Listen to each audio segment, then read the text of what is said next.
Oke, assalamualaikum warahmatullahi wabarakatuh.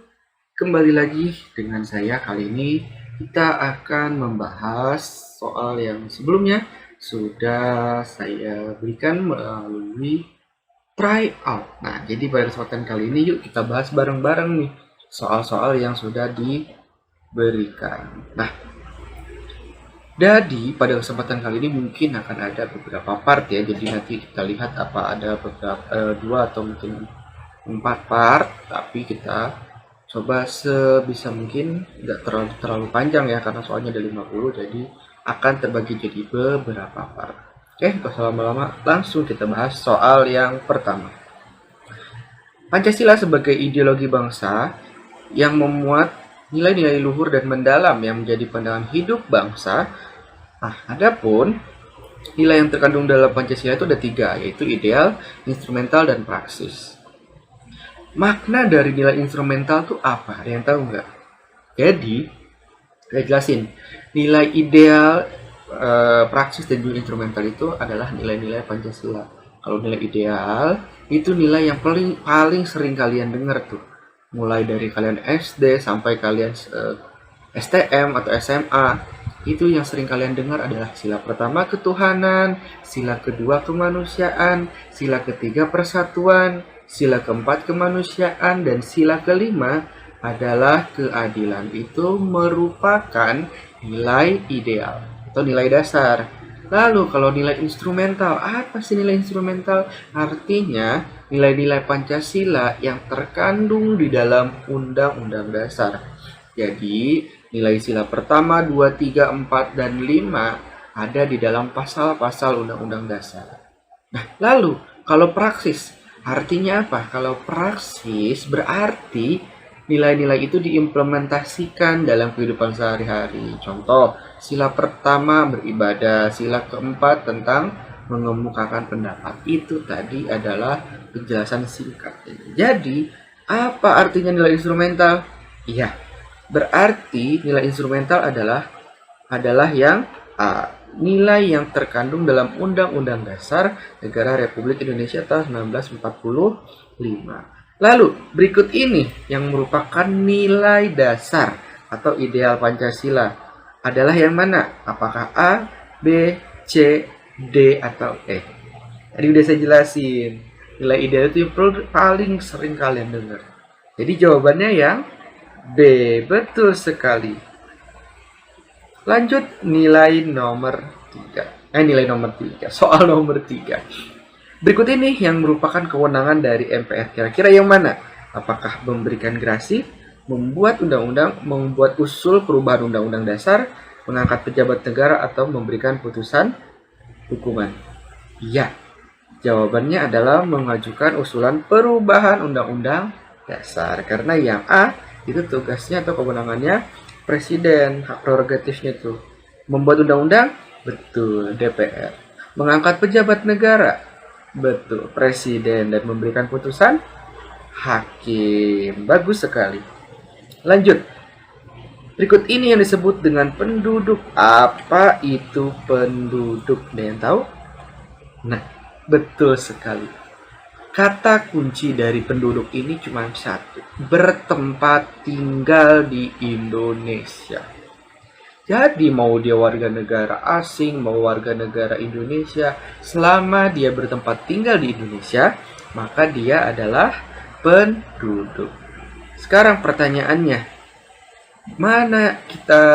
bagaimana caranya nih kita ngebedain mana warga negara Indonesia, mana warga negara asing? Pengertiannya simpel. Kalau warga negara Indonesia, berarti dia memiliki status kewarganegaraan Indonesia. Dibuktikannya dengan apa? Betul, dengan KTP atau kartu identitas anak. Lalu kalau warga negara asing, berarti orang yang tidak punya status kewarganegaraan Indonesia dengan tidak dimilikinya KTP atau KIA. Lalu dia punyanya apa? Kalau orang luar negeri atau warga negara asing punyanya paspor sebagai kartu identitasnya dia. Lanjut. Zona yang luasnya sejauh 200 mil diukur dari garis pangkal wilayah laut Indonesia. Itu namanya apa? Ingat, 200 mil. Dia adalah zona ekonomi eksklusif. Kalau 12 mil apa? Iya, kalau 12 mil itu adalah laut teritorial. Sorry. Oke, lanjut.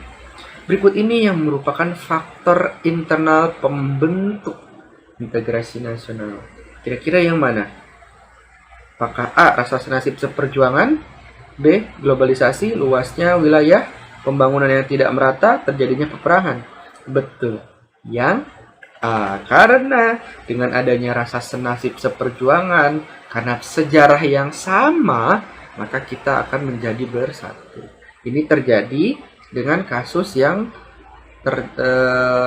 dengan kejadian Timor Leste memisahkan diri dengan referendum dari Indonesia, karena secara faktor sejarah Timor Leste tidak dijajah oleh Belanda, sehingga pada masa itu pemerintahan masa itu melihat karena tidak adanya kesamaan faktor sejarah, di mana mungkin mereka hanya sampai ke Portugis, makanya dipersilakan untuk memisahkan diri dari Indonesia. Lanjut nomor 7.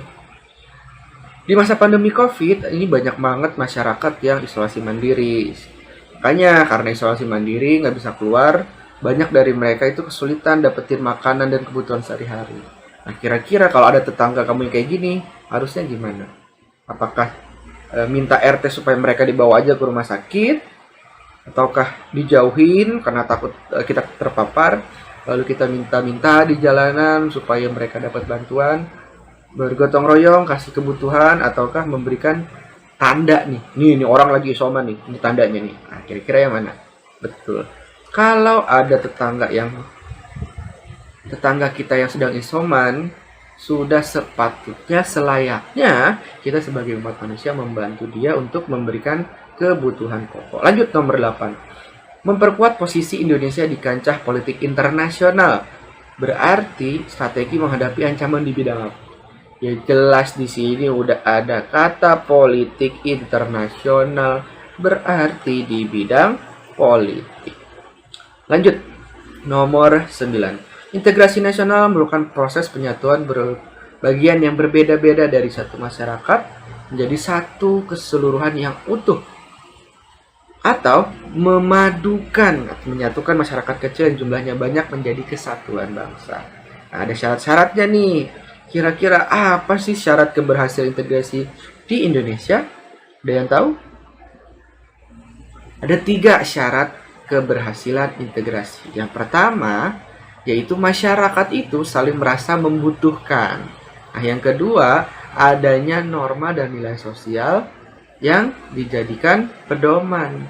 Lalu yang ketiga, norma dan nilai sosial tersebut dijadikan aturan baku. Maksudnya gimana? Ada sesuatu hal yang berasal dari dalam suatu bangsa, yaitu norma-norma, apa yang harus kebiasaan-kebiasaan, nilai-nilai sosial yang ada di situ, itu menjadi suatu peraturan. Nah, maka yang mencerminkan 3 syarat tadi kira-kira yang mana? A, B, C, D, atau E?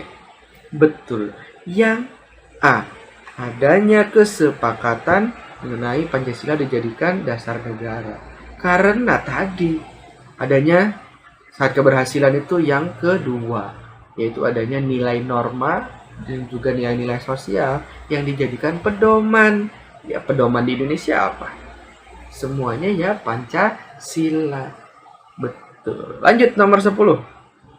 Yang menjadi faktor penghambat dari integrasi nasional, kira-kira yang mana? Ingat di sini penghambat.